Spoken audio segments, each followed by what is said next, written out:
I am the tofu golem. Please enjoy the video.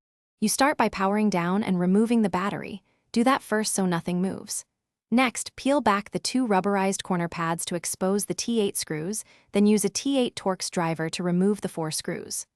Once done, pull the battery door and slide the battery out. Make sure to keep screws separated in a tray. This avoids lost parts and prevents shorting. You're now ready to lift the back shell. Apply gentle, even pressure to the seam. You'll proceed by prying the back shell off slowly. Insert a plastic spudger at the top seam and work clockwise, releasing clips one at a time. Once clips are freed, lift the shell slightly and inspect for ribbon cables. Gently flip up the ZIF connectors to disengage them before fully separating. As you remove internal pieces, label or photograph each component so you know where joysticks and screws belong. Make sure to avoid metal tools on circuit boards to prevent damage. To finish, align the front and back shells, reconnect the ribbon cables and ensure they're seated and locked, then test buttons and triggers before tightening screws.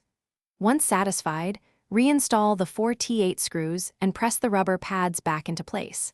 If a button feels sticky, remove the shell again and clean contact points with 90% plus isopropyl alcohol. Let fully dry. If a clip is broken, use a tiny zip tie or order a replacement clip before final assembly.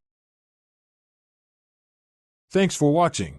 Consider subscribing if we helped you today.